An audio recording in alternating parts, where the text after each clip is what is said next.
If you understand the foundational ways in which the brain works, you can be really good at managing yourself and working with other people. All these things that we're studying, they're just things that salespeople knew for decades. So he was like, psychology is basically behind, because I was telling her about how I studied neuroscience and all that, and then she was like, "Oh, can you use that to analyze people? This is how you can spot a narcissist, or how you can spot the way in which a narcissist communicates." So What if you're realizing, okay, I have these character traits and they're yeah, actually hurting me? Is there a way that someone can change? so that's like one of the biggest questions of all time. Welcome back, everyone, to another episode of the podcast.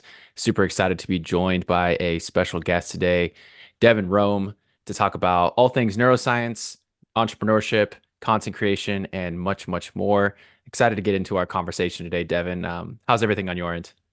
I'm all good. I am ready to get started as well. I'm excited to share a few frameworks from basically a decade of studying neuroscience and psychology. I took my first college psychology course. 2014, I was the first person to take AP Psych at my high school. We didn't have it at my school, but I still wanted to take it because I've always been interested in the brain, understanding people, and also understanding myself. And that's one of the main reasons why I studied the field, because I think if you can understand both yourself and you can understand other people, then the world is your oyster. Yeah, I love that. I love that. I feel like it's so applicable too. It's not just this very niche field anymore. I feel like people are starting to understand how it ripples through every part of your life, whether that's business, whether that's personal development, fitness, finances, like everything is kind of touched in some way by neuroscience. Um, so yeah, I think, you mentioned a little bit why you studied it. And I just want to understand what exactly your career trajectory has been. You said you studied it for 10 years and, maybe how has your process been, getting your education in neuroscience and then taking the next step to apply it in your business and your overall life? Oh yeah, so yeah, very good question. So it goes even farther back than those 10 years, because I've basically always, since I was a kid, been interested in understanding people. Personally, because I didn't understand people when I was when I was a lot younger, like most people, I think. So I often joke that I started doing experiments on people when I was a kid. The first one I remember vividly was I was at some sort of like expo when I was a kid. There's something in Columbus, Ohio, where I live called the Arnold Classic. It's an annual bodybuilding show and competition. I remember I went with my parents when I was like 7 or 8, around that age. And I just got this thought. I was like, I wonder how they react to this. So I saw a quarter that was on the ground that somebody had just dropped. You know, how, like when you're young or anytime you see a quarter on the ground, you want to pick it up. So, I mean, I was like 7 or 8. And I wanted the quarter just to have the quarter. But I also wanted to see how my parents would react if I picked up the quarter and just said, "Ooh, a quarter," and threw it back. Not because I didn't want the quarter. I just wanted to see how they react to it, just to say, oh, just out of curiosity. And of Little course, they experiment. were happy about that. And they taught me, well, they already knew the lesson because I was old enough to know the lesson, but they taught me the lesson about fighting. But again, I just wanted to see how they'd react. And yeah, so I've always had that. I just wanted to understand people. And because I like people, and I think the more you can understand them, the better you can work with them. Yeah, so I always had that interest. And then I think around senior year of high school, I was trying to figure out what to study. And of course, you when you're in high school, you especially these days, like back in I think like the 20th century, if you graduated like in the 70s, 80s, or 90s, you can major in whatever you want and get a job. It's not like that as much now. Of course, context affects all that. So I was interested in psychology, but then I was recommended against that because that can make it hard to get jobs. So I actually went in and I majored in computer science and finance were my original majors going into school, going into a college/university. And then I was taking these computer science classes, and I was like, I'm basically teaching myself. This is something you'll hear from basically any computer science major. That you basically teach yourself everything. And also, a lot of these departments are very far behind technology, and technology changes so rapidly. And I started college in 2014, and they were behind in 2014. So I can't even imagine how far behind they are now with how rapidly these technological advances happen, like with all this AI stuff and stuff like that. So I was behind at the time, and I wasn't learning what I wanted to learn, and I was teaching myself. So then I was like, maybe I'll minor in computer science because I'm teaching myself computer science anyways, and then I'll study and just focus on the business. But also in the business classes, I realized I was teaching myself business again. I mean, because a lot of the professors they were like full-time professors and only professors, like that was only their only career experience. And of course, there is something to be said about learning from professionals that have studied it. But I have always been interested in entrepreneurship, and I wanted to learn from people who were entrepreneurs, and I wasn't getting that. So at that point, I was like, I might as well just study what I like. And again, I was always interested in psychology and neuroscience, but I didn't know there was a neuroscience major until I got into university. Uh, but then when I was at OSU, Ohio State University, uh, I kind of found a very good combination of all the things I was interested in because they have a neuroscience major with a specialization called computational neuroscience. So it's kind of the intersection of computer science and neuroscience and psychology. So I was able to take classes. Like one of my favorite classes was a neuroeconomics and decision neuroscience. So I learned all about how people make decisions, how people think about benefits and costs, how people think about risk and probabilities, and all of those things, benefits, costs, risk, probability, those are all things we experience in real life. So if you can understand how people think and how people make decisions, then one, you can make better decisions yourself because you understand how you might be biased to think, but you can also more easily work with other people because you understand how they think.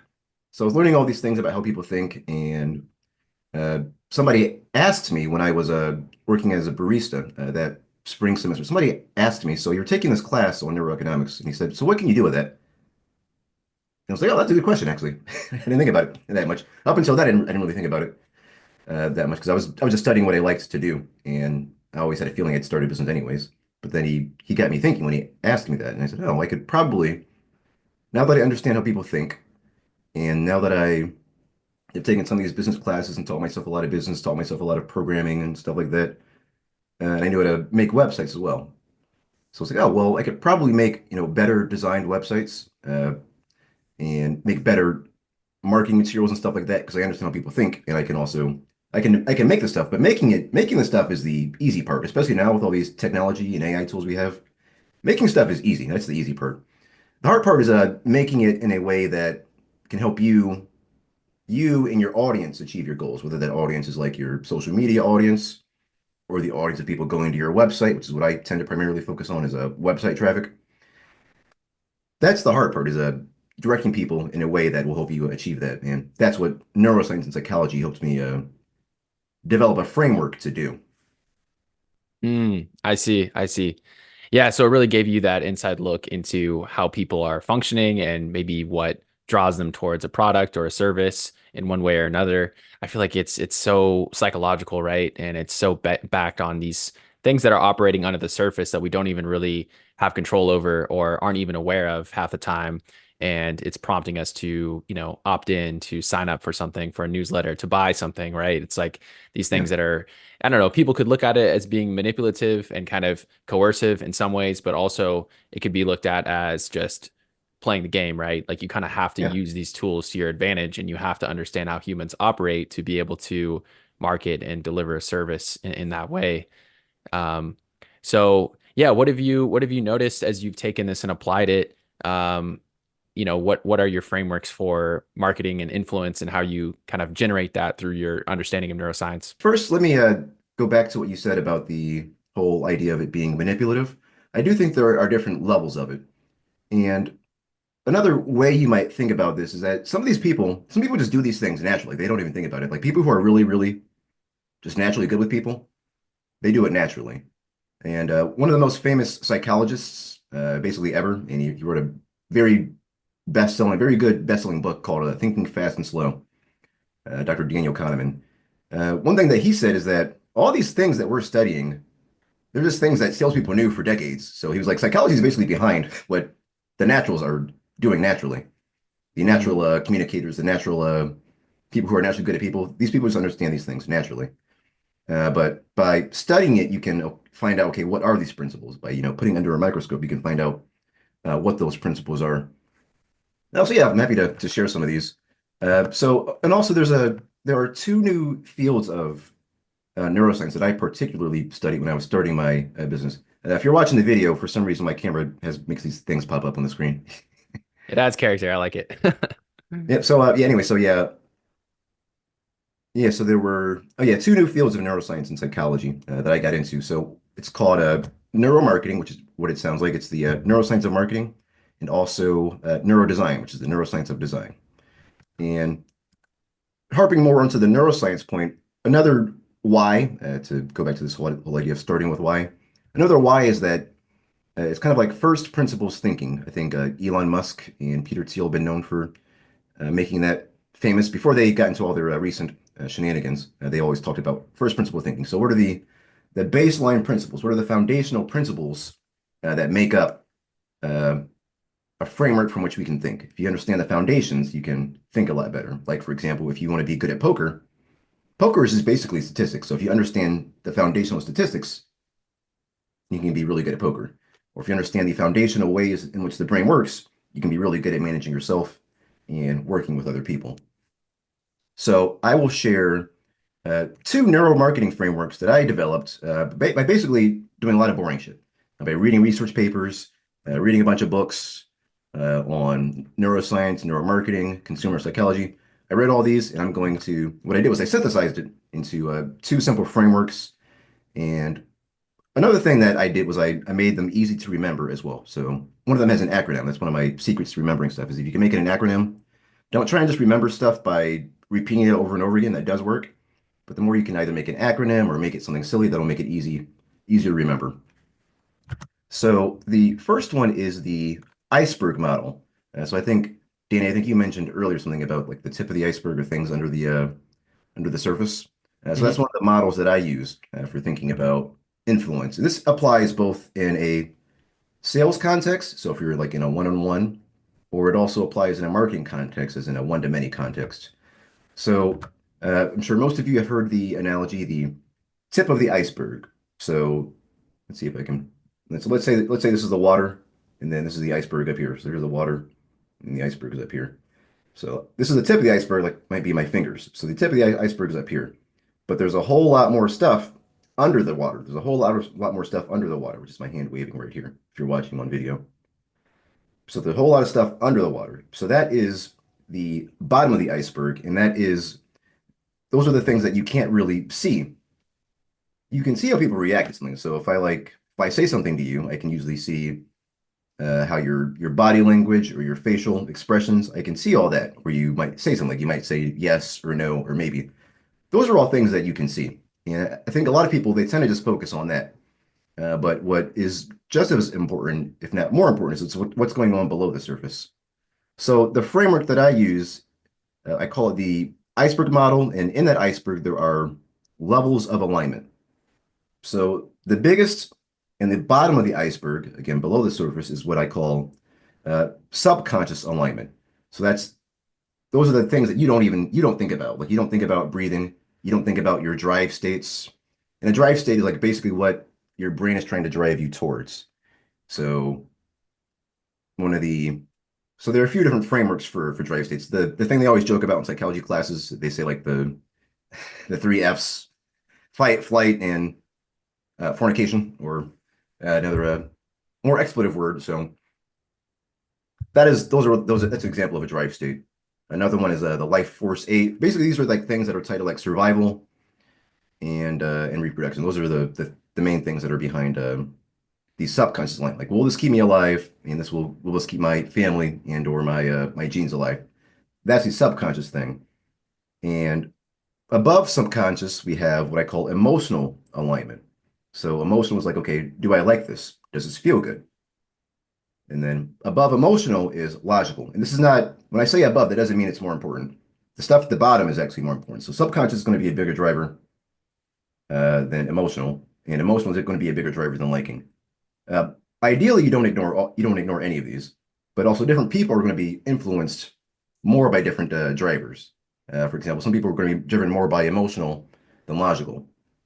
I think there is this tendency, I think with a lot of salespeople, is they tend to just focus on emotional, and that does work for the majority of the people in the majority of contexts. But let's say I'm a multimillionaire and I'm highly educated. If you just make all these emotional appeals to me, like, oh, you're gonna love this, you're gonna love this, you're gonna if you just focus on emotional stuff, it can be hard to make those more complex sales. Like the higher the price goes, like you're not going to sell $1 billion building or $1 billion asset just focusing on like trying to be cute or trying to be funny. That'll help you get in Right. the door. But with highly intelligent people, they tend to be more logical in their decision making. We'll talk more about decision making styles later. I'll give you another framework for that too. Yeah, so we got subconscious, emotional, and logical.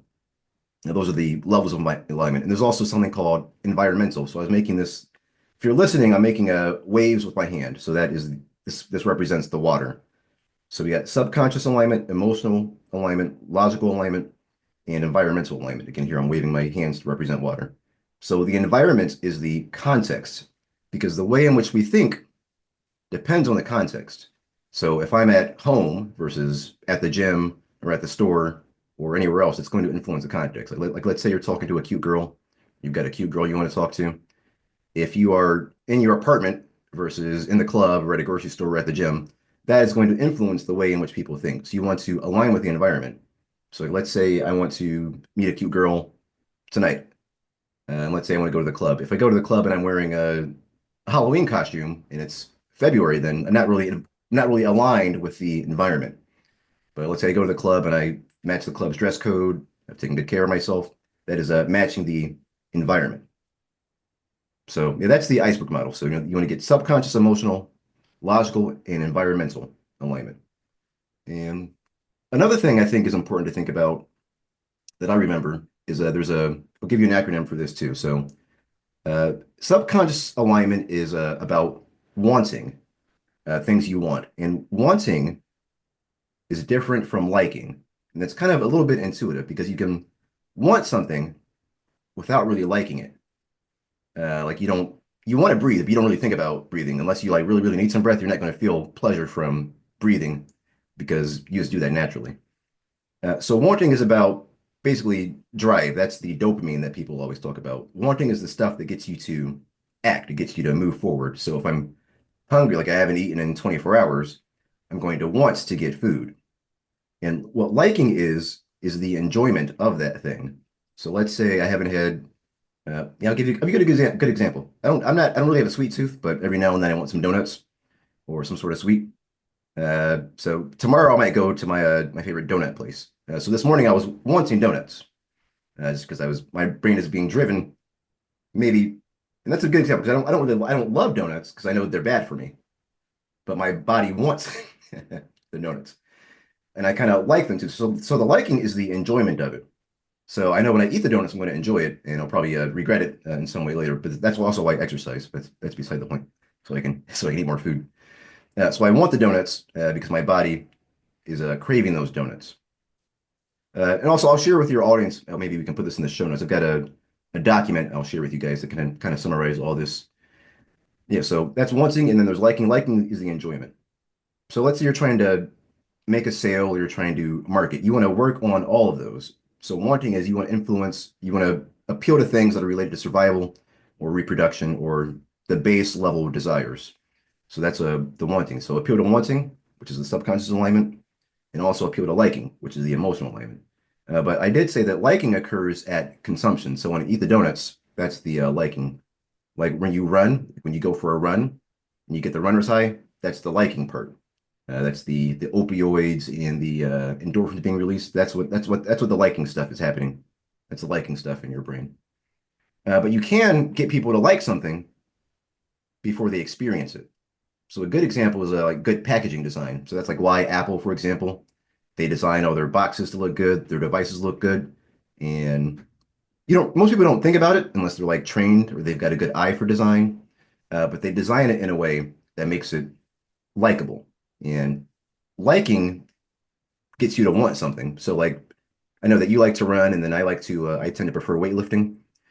So I can experience liking before I have it. So I'm going to go to the gym later today. When I think about going to the gym and doing my squats or my bench or my deadlift or whatever, I'm experiencing some pleasure in my mind.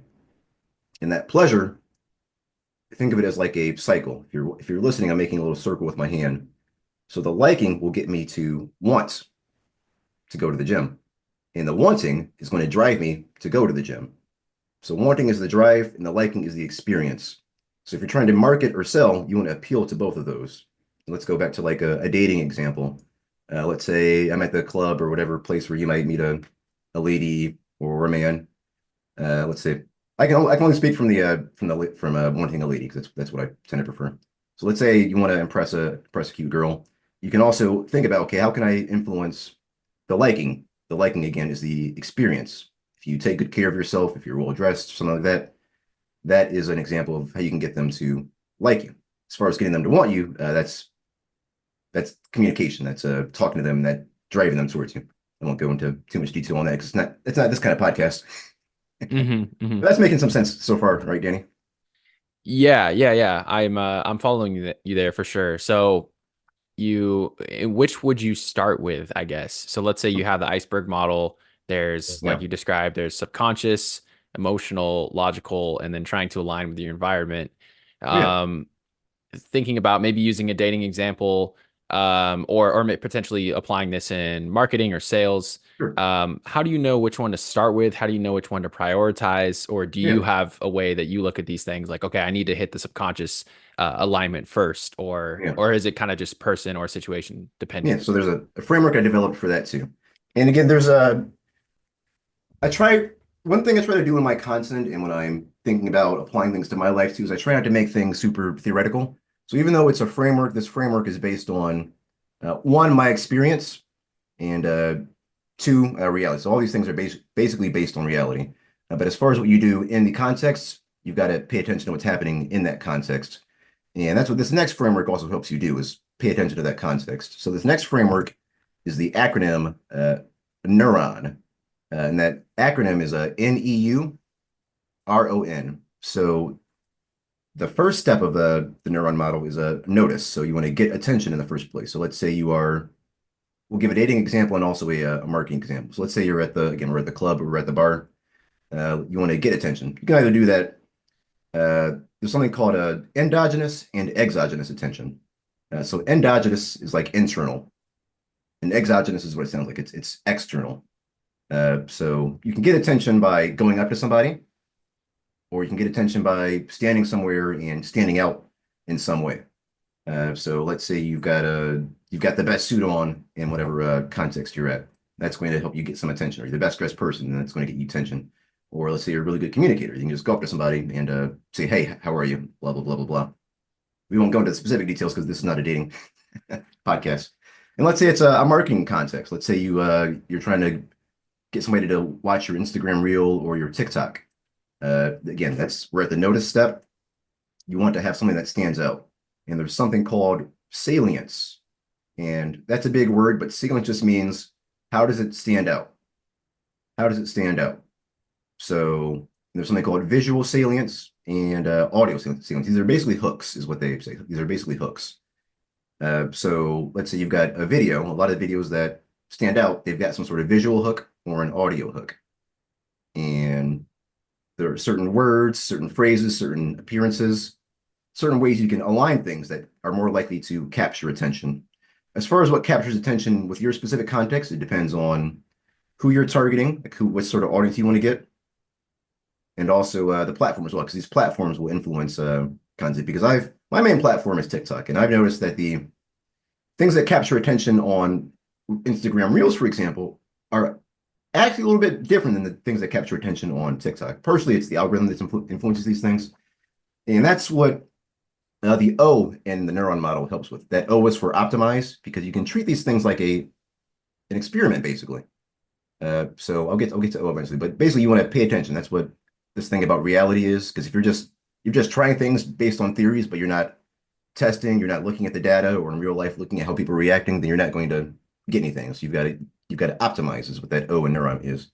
Hmm. So first you want to get the attention, and then we'll more rapidly go through these other ones. So evoke, you want to evoke both emotional appeals and logical appeals. So the E is for evoke. You want to evoke emotional appeals and logical appeals. And then urge is you want to urge someone to act. So let's say it's a dating context, you ask them out. And also you want to ask them out in a certain way that isn't creepy because you want to make it easy. That's the other part of urge is to make it easy.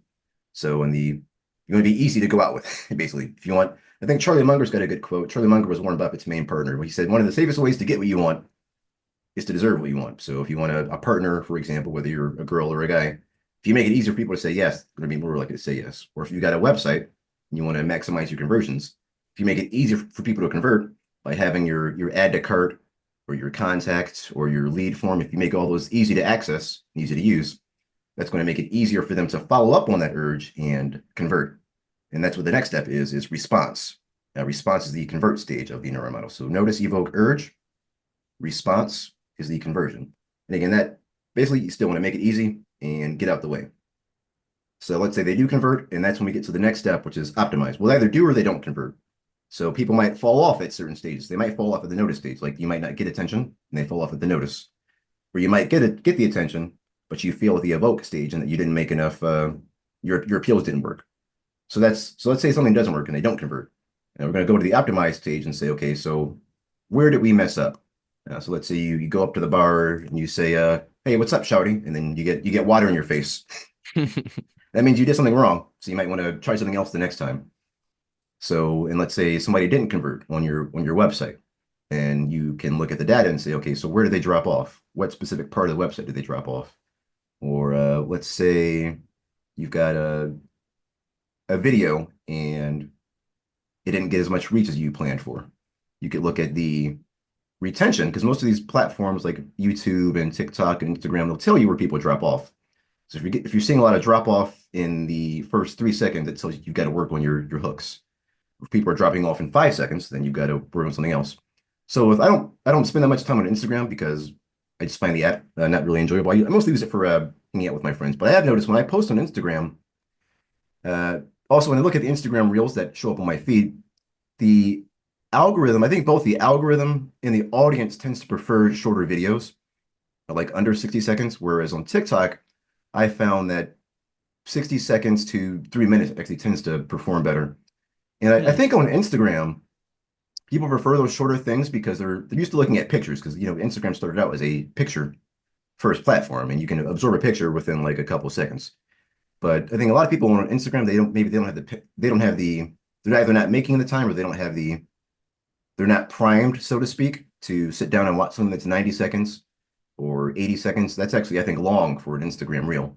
So let's say I'm trying to optimize my Instagram profile. I'm going to test the next time focusing on, let's say, 5 to 30 second videos instead of the 90-second videos that I have. Because most of my reels, they're just copies of my TikTok, which are usually like 90 seconds to 3 minutes. So that's an example of how I can optimize my Instagram profile. But let's say your videos are under 15 seconds and they're still not getting reach on Instagram. That means you've got to work on the hooks because 15 seconds is usually long enough to make a hook and then make whatever content you want to talk about. But if something is still not working, that tells you that there's something wrong within those 15 seconds. And the nice thing about a 15-second video is it's easier to analyze. Whereas if it's like an hour-long video or a 5-minute long video, then that's a bit harder to analyze. But still, you can look at the retention charts and see, okay, where are people dropping off? And why did this video get 5 likes? Well, this video got 3 likes. Why did this one get 100 likes? So that's an example of optimize. And then the last step of the neuron model is nurture. You want to nurture a relationship because let's say it's a sales context. Let's say you're a car salesman, for the sake of example. Let's say you sell the car, but you want to get a referral. You want them to come back and get their next car from you 3, 5, or 10 years later. You've got to nurture that relationship. And if you don't, then they're going to drop off and you're not going to keep making money. Or if you get into a romantic relationship, if you don't nurture that relationship by, the whole give and the take is what a relationship is basically. If you don't nurture it, then it's going to fall apart. So the steps are notice, evoke, urge, response, optimize, and nurture. So the optimize is like the experiment part where you're going to act like the scientist and you don't even think about it. You don't really need to think about it as like a scientist. You're just being a human. You're just analyzing. You're just watching, paying attention to what's happening. So if you're talking to your girlfriend or your boyfriend or the person you want to date, just pay attention. If you want to think of it from a human point, but if you want to think of it from because some people are more logically brained, some people are more emotionally brained. If you want to think about it from like a more logical point, you're experimenting, you're looking at the data. From a more emotional point, you're just observing and paying attention to people. So notice, evoke, urge, response, optimize, and nurture. The last thing I'll say on nurture is a good framework for that is something called reciprocal altruism. And it's kind of a big word. That's just a scientific phrase. Think of reciprocal altruism as just give and take, because reciprocal means it goes back, and altruism just means you're doing something without the expectation of immediately getting something back. So that framework comes from Richard Dawkins, who wrote a book called The Selfish Gene, which is and it's called The Selfish Gene not because he's saying be selfish. It's called that because the idea is that humans have biological beings, animals, insects, basically anything that is being that's alive, they want to either survive or reproduce. So that's what your genes want to do. That goes back to that subconscious thing. That's what your body's main goal is to do, is to survive and reproduce. That's the simple version of it.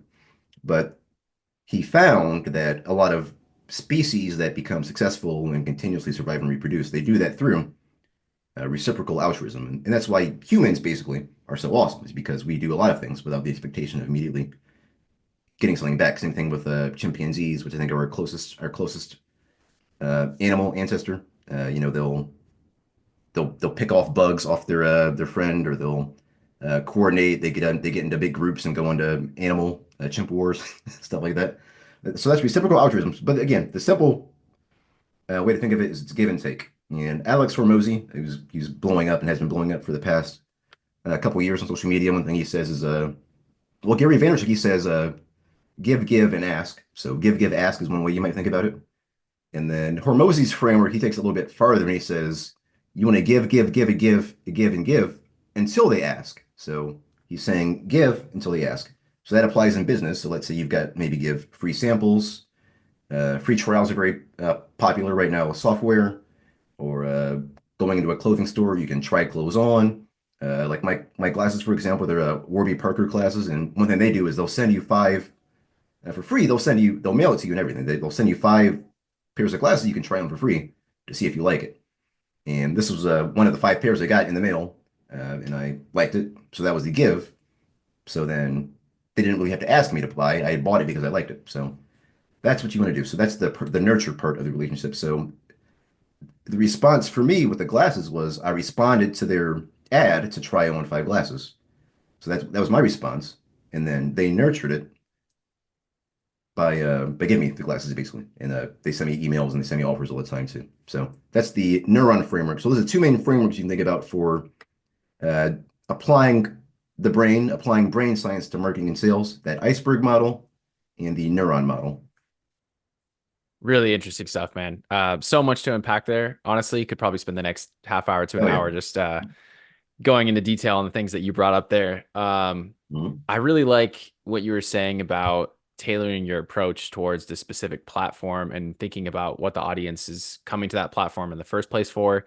I've really started to dial in on this with Instagram and just in promoting my podcast in general, but on Instagram versus YouTube versus Spotify, like every platform people are coming to for a different reason, right?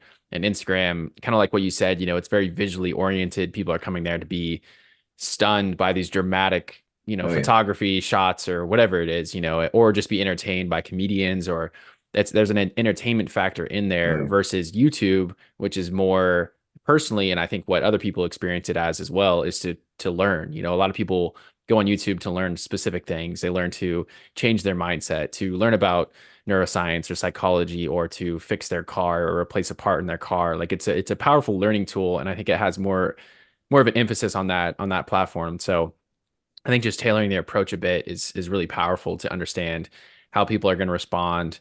And then also, like you said, with the neuron model, looking at the data, right? Like that's something also I picked up from Hermosi Yeah. is really tracking those metrics when you run an ad and you're looking at how people responded to it and what direction they went and how far down the funnel they made it or whatever it might be. If you don't have that data, you're kind of lost, right? You're kind of just going around in the dark Yeah. and hoping for the best rather than saying, okay, I tried this, it didn't work. I tried this, it didn't work. I tried this, it kind of worked. So I'm going to take what I learned from that and apply it in the next one. So that's so important. Yeah, I love all of those points, and I think it's a pretty brilliant model, man. I'm gonna have to steal this and start applying it in my own Yep. life.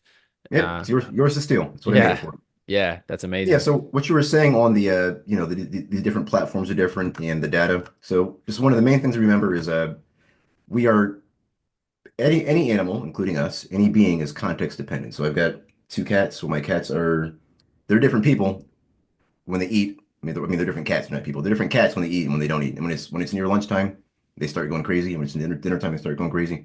And at night they start going crazy. But we're context dependent too. So yeah, like when I'm well, I this is why I don't usually I don't usually like Instagram, but they still have like a billion or so users, so a lot of people like it. But yeah, I think most people they go to Instagram to be entertained or be wowed in some way. Whereas I think on YouTube, yeah, I think people go there to get educated. And I think TikTok is actually kind of a mix. It's very mixed. Uh, I think people go there for education and entertainment. But it seems to be, to me at least, most of what goes viral on Instagram, and also what I see on my feed, even though I don't like it, is a lot of that shock and that wow stuff. So it's a platform that works, but yeah, you've got to fit that context. Some people can just do this naturally. Like some people are just natural born filmmakers, and the first thing they make is awesome. But if you watch somebody like Mr. Beast, if you like watch his I don't watch his videos because they hurt my head. Like all the angle changes and the flashing and the cuts that gives me like a head. It's like gives me vertigo or whatever. It just makes me go crazy. But people like it. So Hmm. he's the most subscribed to YouTube, most subscribed to YouTuber basically. But one thing he says is that he like obsesses with the data, and like there was this leaked document from his production company that came out I think a couple months ago. And this document had like his perspectives on how he thinks about retention and data and making content, and it's very logically thought about. So yeah, you can just be you can play it as it lies and be all emotional about it, and that does work. But if you're not necessarily a natural or you want to go really hardcore, you can look at the data and you can get a lot of insights in that way. And I think Mr. Beast is a proof of that. Hormozy's kind of like that too. He's very into the weeds of the data, probably even more so than I am. So stuff works. So both perspectives work. So like if you're like the type where you're like, oh, this sciencey stuff sounds icky, you don't need to think about it that way. You can do it the natural way. It might be a bit harder if you don't have that naturally, but that data is there to help you. And also, if you don't want to look at data, like if you're not a numbers person, just try and pay attention. See if you can pay attention to how people are reacting, and that's going to inform what you can do next. Hmm. Hmm. Yeah, yeah. It's like these things are operating whether or not we Yeah, choose to learn about them, right? It's kind of it's there under the surface, or it's obvious to us that these things are happening. Like when you feel a salesman is really pressuring you or trying to psychologically warp your view of something to make a sale. That's when it's more obvious, but it's also happening all the time, whether we're choosing to learn about it or not. So I think yeah, it really benefits people to spend the time to understand these sort of frameworks and just spend the time with each and every one and see how it's playing out in their everyday life. And I'm sure people will start to realize like, oh man, this is worth diving into because it happens every single day. It's literally at play whether I'm focusing on it or not. It's a critical piece of our lives. exactly. It's happening whether you think about it or not, and that will lead to the next group of models. And I'll tell you a story that got me to think of this. So I like to go dancing. I do a lot of Latin dance, salsa, bachata, and merengue are what I mainly do. And recently I went to go dance, and I was dancing with this girl, and she asked me a very good question. Because I was telling her about how I studied neuroscience and all that, and then she was like, "Oh, can you use that to analyze people? To like analyze?" She was like asking if I could analyze individuals, and my initial answer was kind of more on the side of no, because every person is different. Every person's unique like a snowflake. Everybody's different. So you can't really put people into discrete boxes because they're all different. Everybody's different. So I said most of what I tend to focus on is people in aggregate. So when you've got a large sample of people, it's easy to analyze 100 people because I'm more on the scientific side. That's a statistically significant sample, 100 people or 30 or what have you. And also because people tend to follow certain psychological guidelines, so to speak, they tend to follow certain rules or principles that we've found. Thinking about people in aggregate is easier, but I didn't really think about thinking about okay, how can I analyze an individual? And she kept asking me like why multiple times. That's another good thing to do is ask why a lot of times. Just a good it's a good life tip is ask why. So she kept asking me why. I was like, that's a good question. I was thinking about it for several days. And I was like, well, I can't put Danny, I can't put you into a discrete box because I don't know you yet. But when you get to know someone, you can think about, okay, so based on what I know about this person, how should I work with this person? And one thing that got me to think about this is, again, she was asking me, how do you analyze people? And I remember that certain people tend to follow again, certain guidelines, especially if they're of a certain personality type. So narcissists, for example, there's have been a lot of studies and research and whatnot on narcissists. And there's this acronym that pretty much perfectly explains how a narcissist acts. And that acronym is DARVO, DARVO. So I was explaining DARVO to her, and I was like, you know what? There are other things like DARVO that, and I'll explain what DARVO is, but there are other things like that where if they have a certain personality type, they're likely to act this way. So here's what DARVO is. This is how you can know. This is how you can spot a narcissist, or how you can spot the way in which a narcissist communicates. So let's say I'm a narcissist and I want to do something. So I'll say, so let's say, Danny, I call your mom fat. So I'll say, hey, so let's say yesterday I called your mom fat. Like, hey, Danny, your mom's fat. And then you'll come to me and say, hey, Devin, I don't like how you call my mom fat. And then so that D in Darvo is for deny. So it's going to be deny, attack, reverse the victim and the offender. So deny, attack, reverse the victim and the offenders. That's Darvo. So I'll deny it, like I didn't call your mom fat, and or maybe I said something else. I didn't call your mom fat, and then what I'll do is I'm going to attack, and I'll say, you really think I'm the type of person to call your mom fat? Kind of really upsets me that you think I'm the type of person to call your mom fat. I'm feeling kind of offended. So what I did was I denied it, and then I attacked you, and then I made myself the victim, and by Sounds like saying, gaslighting to me. yeah, exactly. So yeah, so gaslighting is kind of a good example of Darvo. So when I'll deny it, I'll either deny the exact thing, or I'll say it's not like that. Like let's say I cheat on somebody, I'll say that wasn't really cheating. We were just hanging out. It wasn't cheating. And then I'll attack and say, well, if you treat me badly, so I had to do that. And then I'll say, well, because you treat me badly, it made me this way. So I've reversed reversed it all. So that's Darvo. Yeah. So, but I was like, well, that's with a narcissist. But then I was like, well, again, not all these frameworks are going to lead to are going to describe bad people because narcissists are bad. But there are certain categories that we've found in neuroscience and psychology. So one of them is called well, I'll explain. I'll list each of them and then I'll explain what they are. So the first one is called the Big Five personality traits. And actually, back in 2016, it got more famous with the 2016 election because a company called Cambridge Analytica was working with the Trump campaign, and what they did was they basically categorized people into the Ocean framework, the Big Five framework. So the acronym to remember it is Ocean.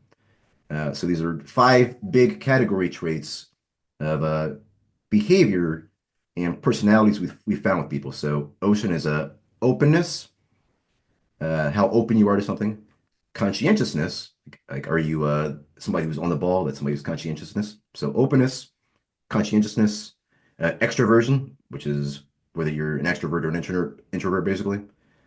Agreeableness, which is like how likely you are to agree with something. Like some people are just very, very agreeable. Like they'll agree with whatever. Some people are disagreeable, and that no matter what you say, they disagree with it. And then neuroticism, which is like basically how crazy they are. Like, is this person like a very stable person? Like no matter what, they're an even tempo. Whereas a neurotic person, if you're listening, I'm making wavy hands. They're all over the place emotionally. Like one day they're up here, and the next day they're way down there. So that's a neurotic person. So that's openness, conscientiousness, extroversion, agreeableness, and neuroticism. So that's the ocean cluster. And another cluster is the five decision-making styles. I just learned about this last year. I was taking a course from Cambridge on the neuropsychology of decision making, and these are the five main ways in which people make decisions. And the acronym to remember it is RAIDS. So RAIDS, RAIDS. So it is rational, like is this person like a very highly logical decision maker? Like no matter what, you can't make an emotional appeal to them. It's going to be like your engineer types. So we got rational, avoidance. So the avoidant people are people who they tend to take a while to make their decisions. So like they'll take like I know I think you do like government contracting, right, Danny? Yeah. Yeah. Yeah, Yeah. so whether it's government contracting or any sort of sales thing, there are always people who they're going to convert eventually. They'll make a decision eventually. They just take a long time to make decisions. So that's an avoidant person. So we got rational, avoidant, and then intuitive. These are people who just they go with their intuition. They go with their gut. They go with what their emotions say. So whatever their gut feeling says, if their gut feeling says yes, they're going to say yes. If their gut feeling says no, they're going to say no. So these people go with their gut. So we got rational, avoidant, intuitive, and then D is for dependent. So these are people who depend on others. So in a sales context, this is like the person who says, I got to talk to my wife, got to talk to my business partner. Or if it's somebody you're trying to date, this is somebody who will look to their family to help them make a dating decision. So we got rational, avoidant, intuitive, dependent. Again, dependent, they're depending on others to help them make a decision. And then spontaneous. These are people who they make decisions super quick. Like I'm the opposite. Like I tend to be more of a, and also you can have multiple styles. Like you can some people are a combination of two styles, or they might be a different style depending on the context. Mostly, I tend to be rational and avoidant in that, and I think the rational leads to avoidant because like if I don't feel very sure about something, then I'll just wait and wait and wait, and then usually something happens, and I make the decision. Well, other people are the like they might be intuitive and spontaneous in that as soon as they get the feeling, they're going to make that decision immediately. But again, you might be different depending on the context. So, like with business decisions, I tend to be rational and avoiding because I want to make the logical decision. Whereas with maybe food, I tend to be pretty spontaneous and probably rational and spontaneous in that I know what I want. Like I'm like Hormozy's Hormozy's this type of person.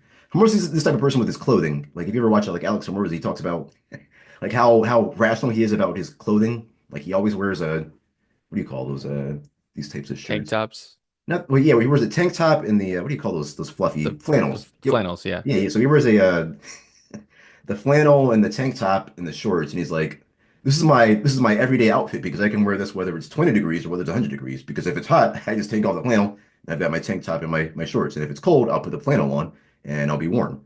So that's rational and spontaneous. He's just being super logical about it. Whereas a more fashionista type person, like his wife Layla, she's probably more of an intuitive type of person with her fashion choices, with her fashion decision making. She wants to look good and feel good and have a bunch of different outfits. Whereas somebody more like Alex Ramosi, he's like, okay, let's make it, let's make the most logical thing, whether I feel good about it or not. He's going to be rational and spontaneous about it. So this is So do the people, sorry to interrupt, do yeah, people typically have one, two, or three, or like, can someone be a combination of all of these? yeah, Because yeah, I'm just thinking about rational and intuitive kind of maybe conflicting. So yeah. just So I curious think about people that. tend to have a dominant style, is what I would say. This is based on my observation, because this study they studied about 4,000 people, and these were the five main clusters they found. And they didn't really go into that much detail about it. So that's when I had to, use my brain, take the stuff from the laboratory into real life and say, okay, so what do I know about myself and what have I observed with others? So in my view, this is Devin's view. I think people have a dominant style. So I've got one client, for example, who her dominant style was definitely spontaneous.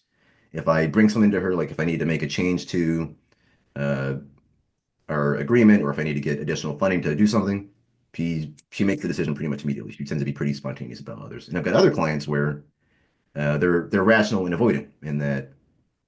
Well, I've got another who's dependent. Like he always goes to his wife, like no matter what, no matter what it is, he'll go back to his wife and get her feedback on it, or somebody would go to their business partner. So I think people have a dominant style. Again, I tend to be more on the rational to avoidant side, uh, and others they might be more spontaneous dominant. But again, some people are a combination, and it'll depend on the context. So that's when you use your we'll go back to the neuron model, use the optimize to say, okay, is this person a is this person a rational person or is this person a spontaneous person? So let's say it's again we're in the let's go back to the dating context.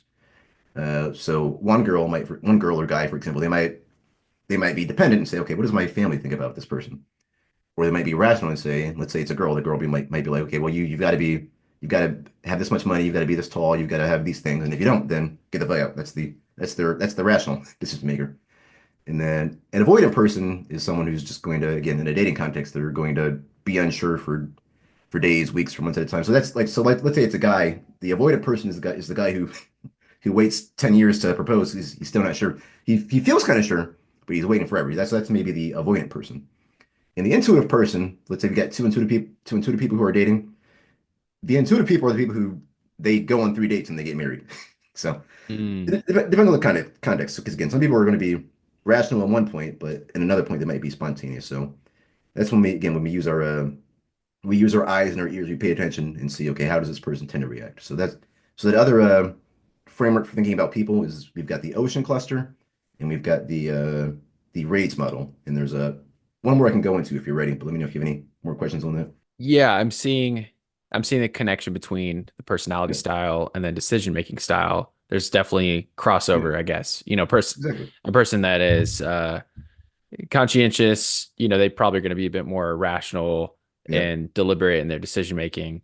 So you kind of need to understand they may have like a set personality style, not set, I guess, because it can change over time, but exactly. a dominant personality style that feeds into their decisions. So understanding both of those is probably helpful for you to analyze a person, right?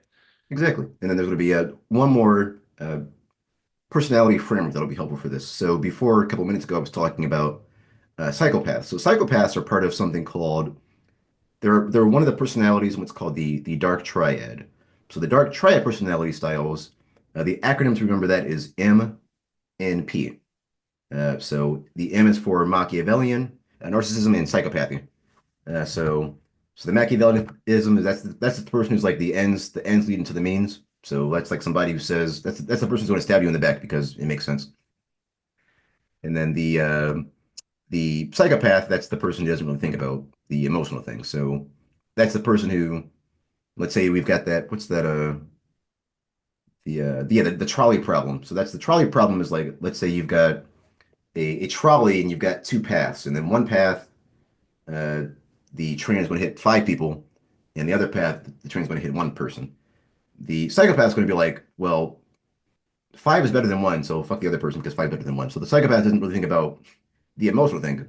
They are very, very logically driven, and they're not really thinking about any of the emotional aspects of it. So in a dating context, the psychopath is going to be like the person who just doesn't listen to their partner at all because they don't care because they don't see a reason to care. And then the Hmm. narcissist, that's just the person who only cares about themselves, basically. So we got the MNP is a Machiavellianism, narcissism, and psychopathy. Basically, these are the evil people.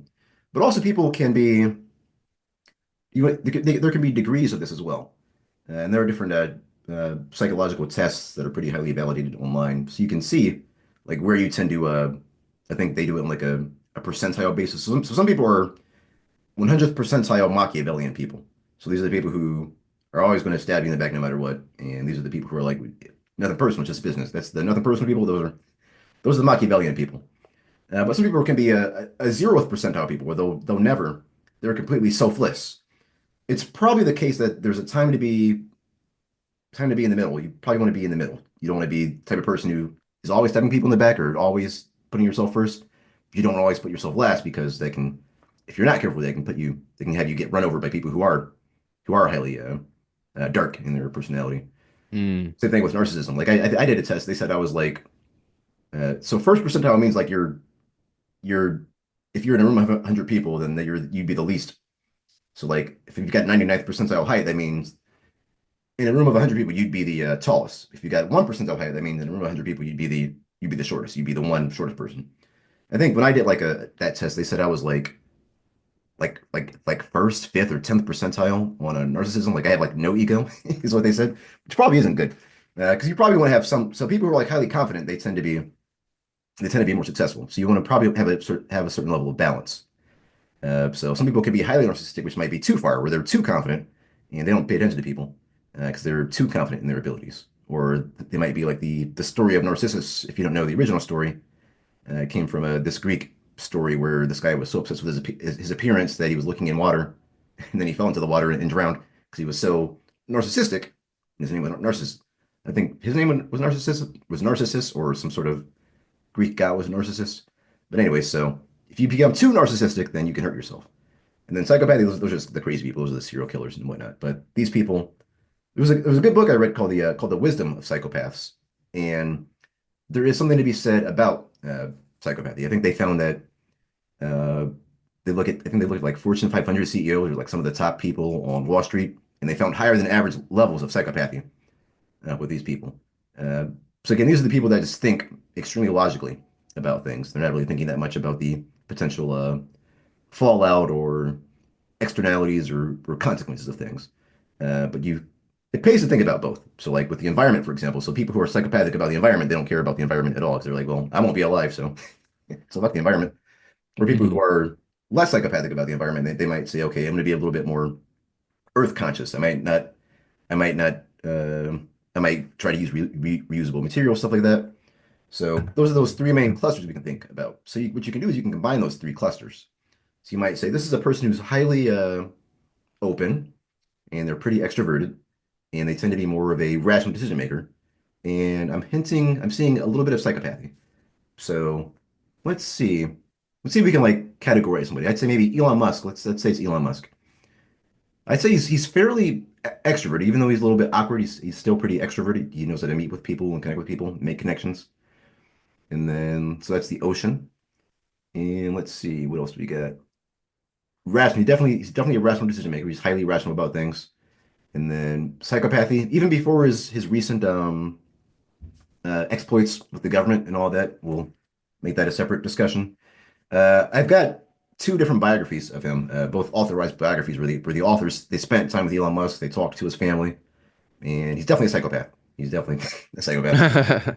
Uh, Was that the Walter Isaacson one? yeah, that was Isaacson the new one? one that came out. So I've got that one, and then there was another one by Ashley Vance. That was another thing that came out in 2012 or 2013. That was his first authorized biography. And yeah, even in that one, they were like, yeah, this guy's pretty psychopathic. So, but you've got to understand this because if it's a highly psychopathic person, you've got to one be careful around them because they might stab you in the back, or they might not even know they don't even sometimes they don't even think they're doing something bad. They just think they're making the right decision because they're making a logical decision. It's how some of these people do things. So a good example besides Elon Musk. So another good example. There's like this joke about how sometimes guys will act different around women. So your psychopath friend is like when you're hanging out. Here's a good example. I was no, I won't tell this example. It's too private. But the psychopath guy friend is like the guy is like when you're hanging out with your guy friends and let's say some girls come over. The psychopath friend is like the guy who's going to be like, hey, don't you owe me money? Hey, remember when we fought and I beat you up? Or, hey, I think you can't fight. I know you can't fight. So that psychopath friend is that's the guy who doesn't he might not even know he's being wrong. He just thinks he's thinking about impressing the girls at all costs. It's kind of a little bit Machiavellian as well. Hmm. But again, generally there's a good balance. Again, that goes back to that give and take thing. You don't want to be only a taker, but if you're only a giver, that can get you into a bad spot as well. I think Jordan Peterson says something about you want to have teeth, for example. Like if you don't have any teeth, then somebody might somebody might bite you and you won't be able to bite back, so to speak. And I think what's his name? I think Theodore Roosevelt. I think he said, "Speak softly, but carry a big stick." So that's another real life example. Speak softly, carry a big stick. So you want to be nice when you have to, but you want to have this big stick in case somebody wants to hit you with their big stick. Right. Yeah. You can't let people trot all over you, right? You have to, at a certain point, stick up for yourself and speak your piece and make sure that your objectives are also being met at a certain point while taking into consideration the objectives of other people, what they might be going through, what their situations might lead them to think. I started thinking about this a lot when I read 48 Laws of Power last year and Yeah, started to understand more about how people are really operating, like you said, they might not even know that they're doing these things, but they're hardwired to act a certain way based on their personality style and, their upbringing and all these kind of things. And so the better that you're aware of these things, I feel like the more that you can use them to your advantage, not in a nefarious sense, but in the sense that you can counteract someone that's trying to manipulate you or get ahead of it or cut them off or something, remove them from your life before the consequences are too dire, right?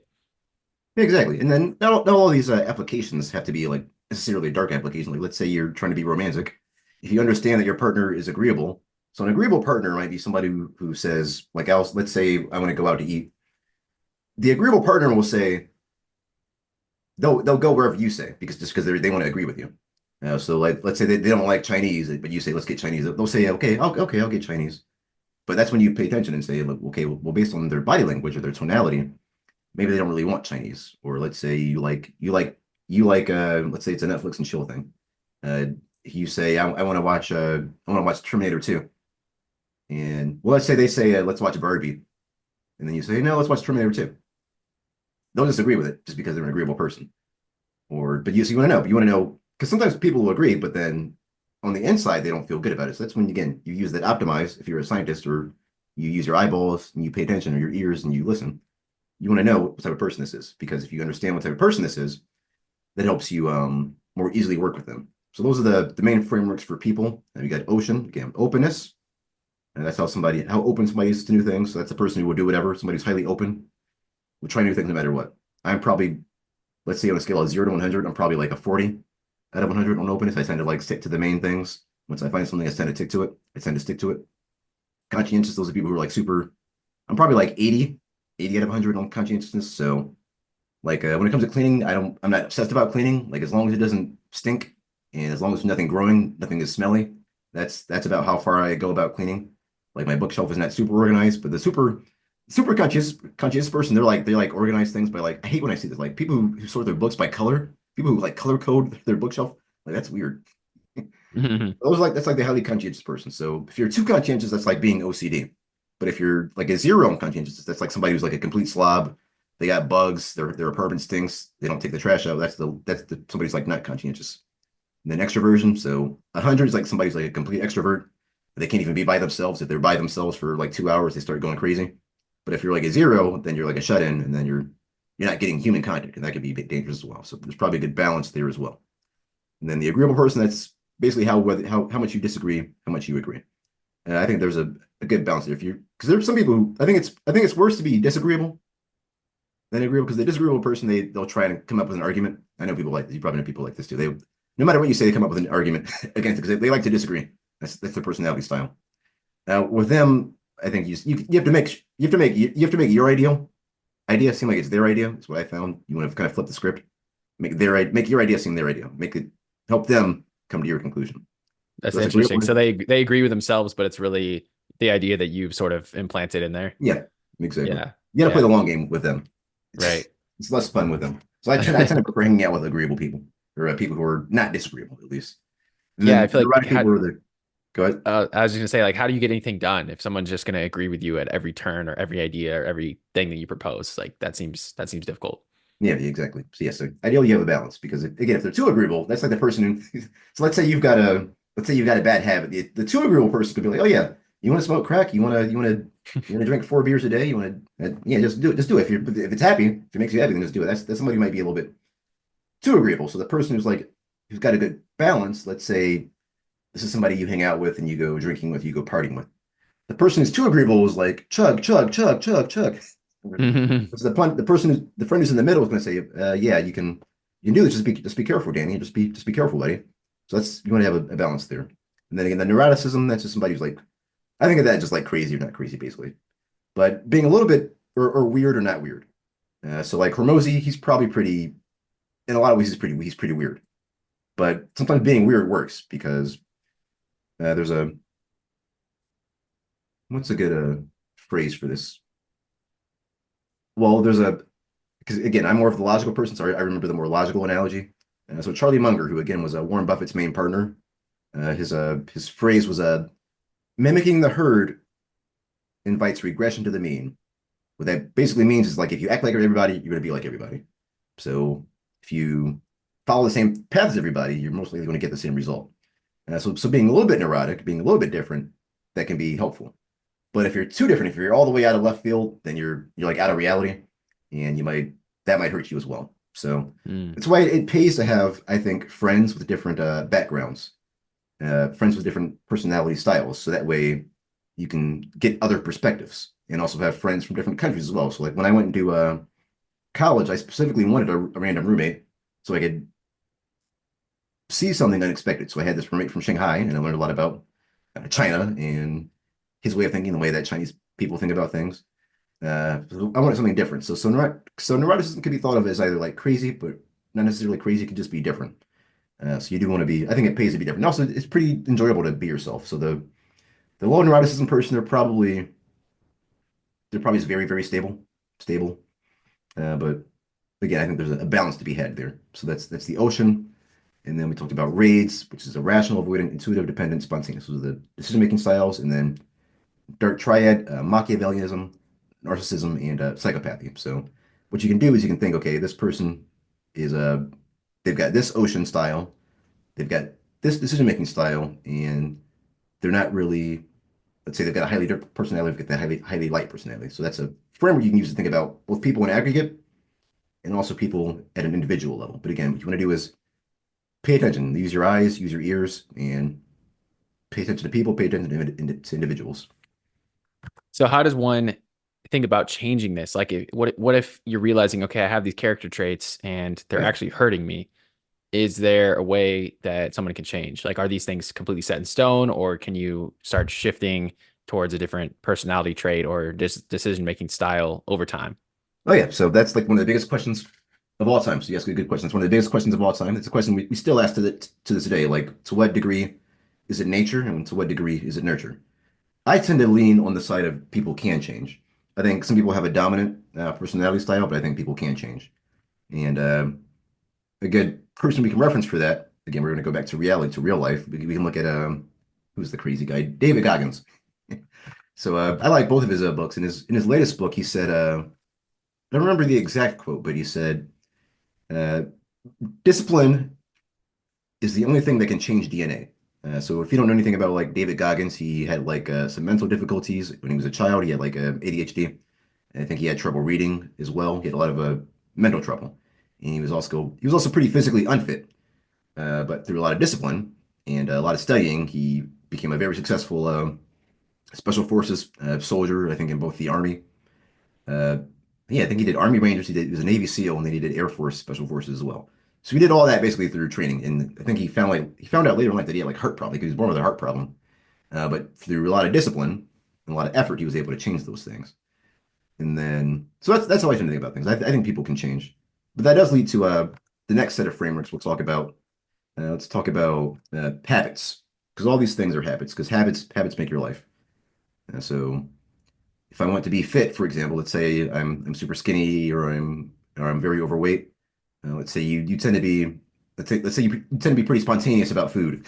Let's say that's your decision making style about food. Let's say you can't say no. You can't say no to you're agreeable and spontaneous about food. You can't say no. If somebody puts a twink in your face, you can't say no. If there's a if there's a Wendy's next door to you, you can't stop going to the Wendy's. That's You're spontaneous and agreeable about food. And let's say that at least you getting overweight. Uh, we can use we can think about habits for that. So I'll talk about my framework, or what I do for my habits at least. And again, these are going to be mostly psychology and neuroscience based. So one of the main things is to make it easy, or make it impossible to do the hard thing. Make it easy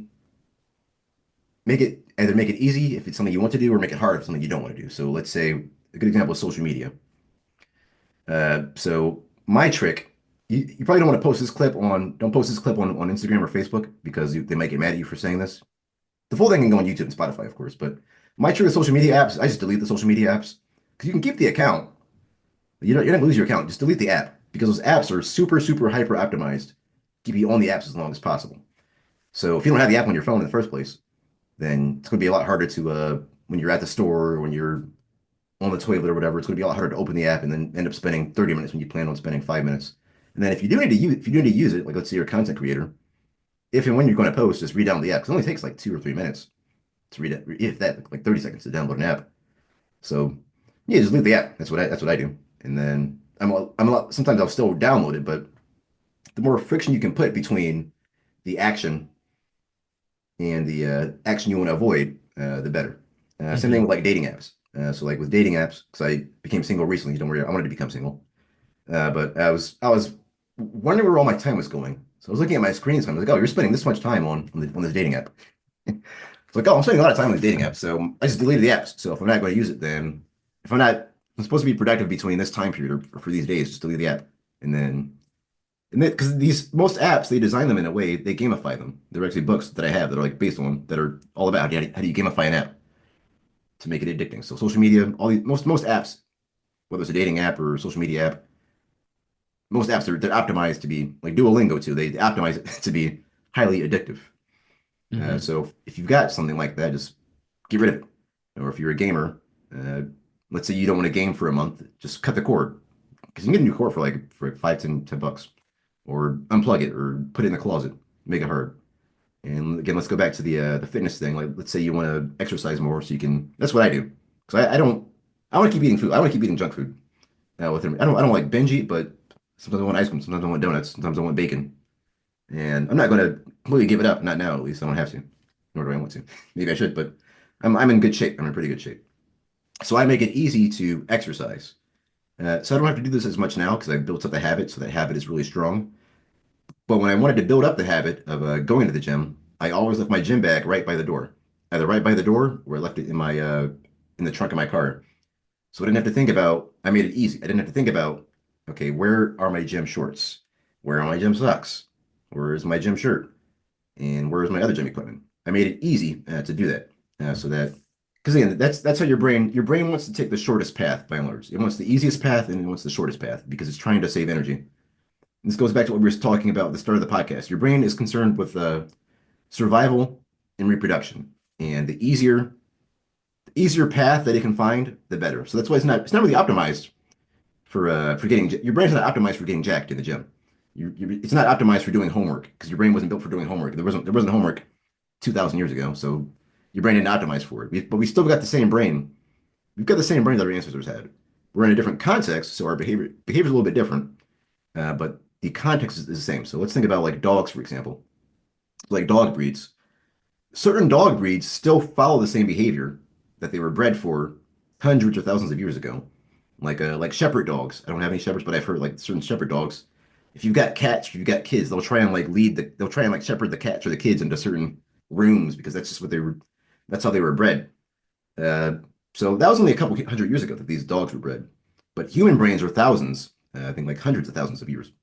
We still got the same brains.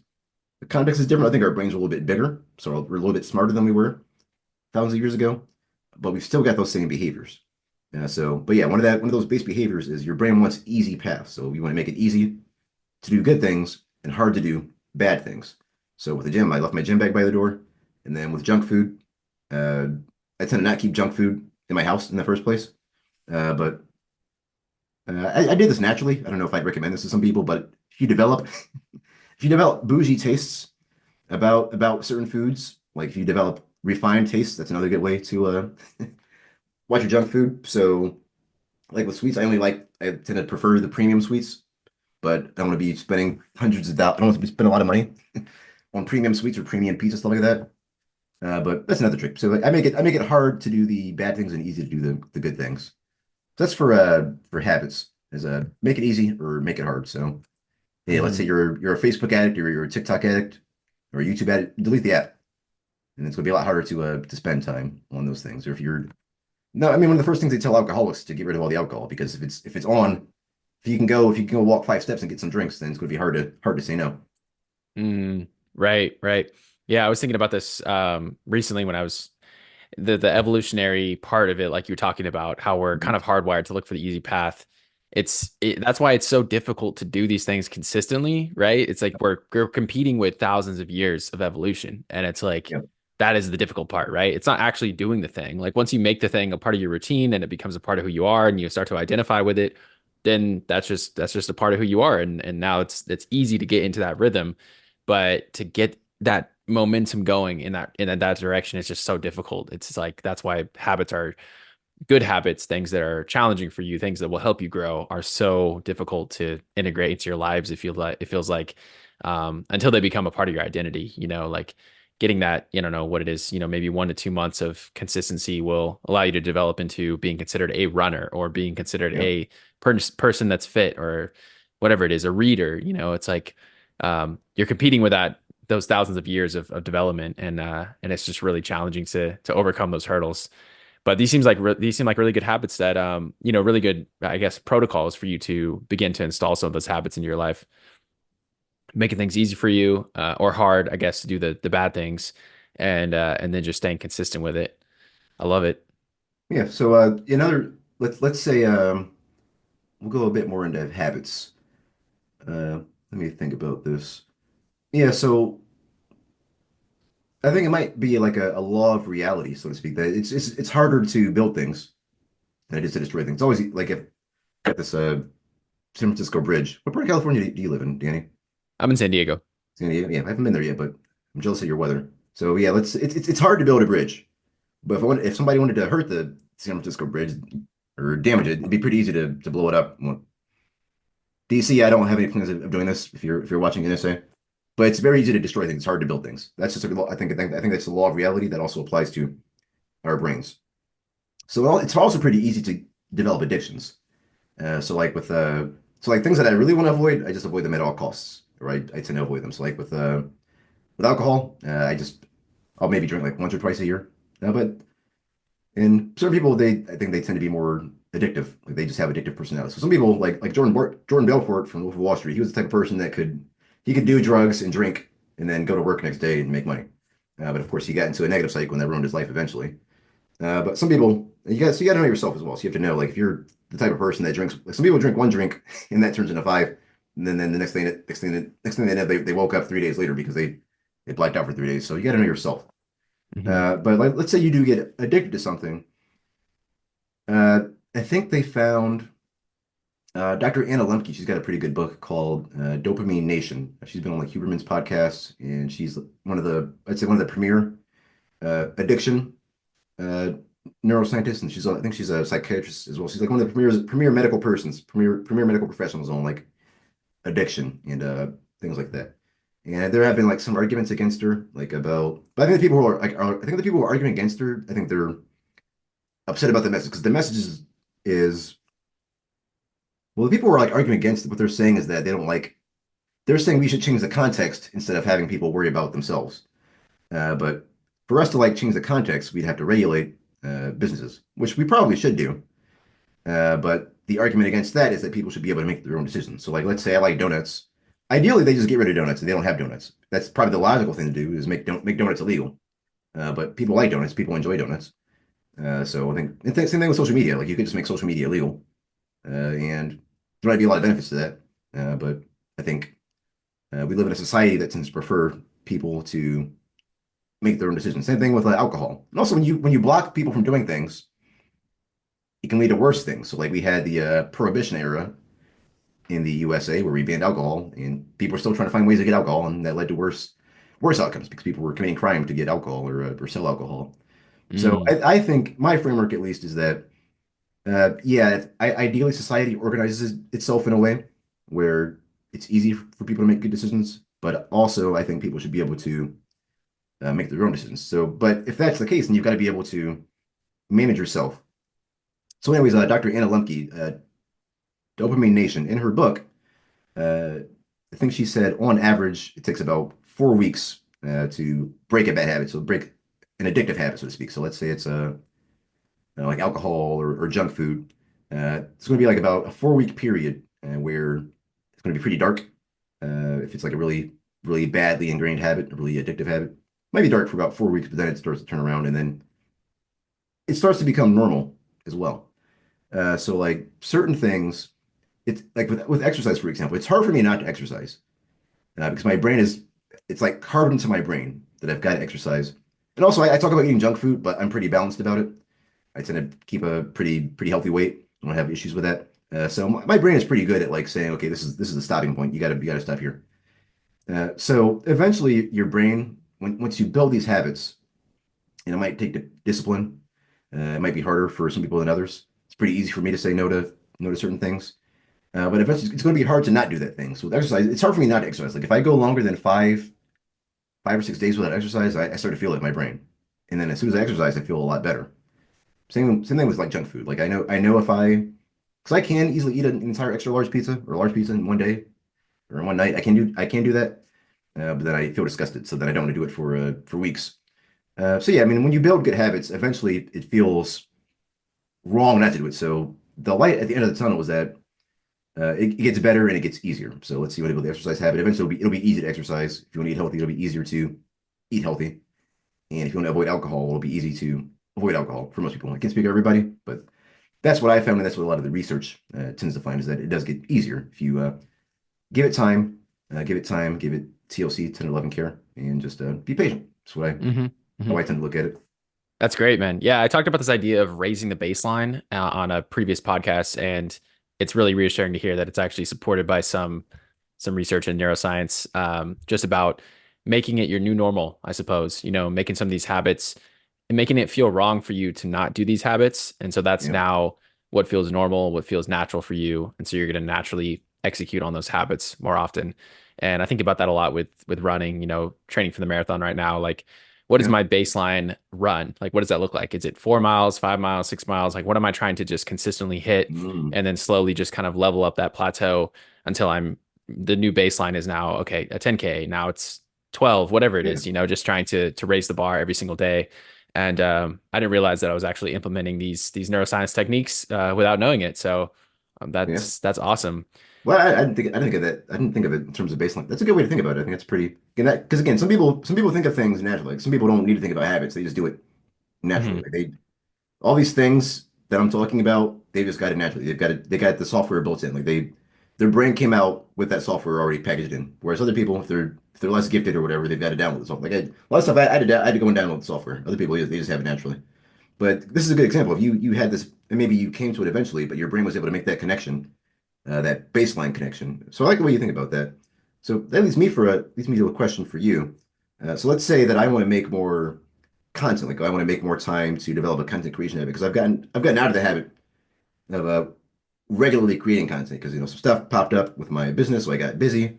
But I want to get back into the habit of regularly creating content. So how do you manage yourself to keep yourself? Because I see you making a lot of content. You're pretty consistently posting. What's your framework? What's your system for being a regular content creator? Yeah, that's you made me think about, whether I have the software downloaded or not, or whether I had to go out and download that software. I think I've always been a very disciplined person, and once I have decided that I'm committing to a certain task or a certain objective, Yeah, it's failure or not failure, I guess is the wrong way to look at it, but not doing it is kind of becomes a non-negotiable. Like I yeah, simply must continue on that path once I've started to make those things a habit. Um, I think the time of day has taken a lot of experimentation for me to figure out when yeah, I'm able to best sit down and create the content because working the 9 to 5, keeps me pretty busy. yeah, And it's not like I can squeeze in times during that period to work on content. And in the morning, I found that those times are best spent just in solitude or just study or meditation or reading. Those kind of like things that will prep you for the day to help you execute the day better. yeah, So I found like a nighttime chunk is really useful. Just after dinner, after I've done the workout, I'll sit down, from maybe 7 to 9 or eight to nine, just to spend an hour editing. And I used to try and outsource some of the editing, which was a huge time saver, but also the quality was going down quite a bit. So I've started to just get more into the routine of doing it myself and having more control and autonomy over that. And just making that really a non-negotiable, I suppose. When I started the podcast, it was like every Monday I'm releasing an episode. That was my yeah, goal, and I kept hitting that, and I hit that for a year straight, and then I fell off the horse maybe a couple times over the holidays where yeah, I didn't post on a Monday, or I gave myself some leeway there. But that's been the overarching goal since day one, and everything kind of revolves around that. Releasing the episode on Monday, that's consistent, and then I need to come up with short form to support that episode throughout the week, and that gives me a little bit more of a structure and schedule to maintain that. Like for example, if I upload an episode on Monday and then I'm slacking on the short form and it's like a huge miss, right? It's like yeah, I'm not going to be driving people towards that episode, and it's mm, going to be a miss in terms of what I'm talking about that week. So it's really been week by week. And it's an interesting question. It's making me think about like yeah, how I've structured this, and it is really a week by week thing, just because of the nature of the goal of releasing an episode every single Monday. And then that sort of feeds into my whole practice on the weekend, getting ready for that episode, getting ready for the rollout, and all that kind of stuff. So yeah, it's hard to stay consistent though, and it's really easy to burn oh yeah, out. yep, One other yeah. thing I would add It's on hard to to that. build, hard to build. It's easy to break. Yeah, yeah, totally. And one of the thing that you brought up earlier that made me think about this was, deleting the app and sort of Yeah, um, coming up with a framework that allows you to work on content creation while not getting sucked into the app. yeah, Using my laptop for all video editing yeah. and creating short form, that has been a big unlock for me too, because previously I was doing it on my phone. I was coming up Oh with all yeah, the shorts on my phone. And then every time I'd open my phone, it would be, all right, 10, 20 minutes on Instagram. And then I'll maybe create a video, yeah, start editing, and then I'm back on Instagram scrolling. So yeah, having like a laptop that's dedicated for that, I'm just, when I open that up, I'm editing, I'm working on the content, and then I'm downloading that to my phone. And then I'm doing the rollouts on my phone whenever I have the app on my phone. That's been a huge change for me. So, um, yeah, do you do something similar to that? Like when you're saying you delete the app, do you re-download it and then dedicate that time specifically for posting and then you oh delete it yeah, again? yeah, yeah. So yeah, delete it again. So Hmm. again, that's where the balance thing comes apart. So let's say you want to post every day. That might make it hard to post every day.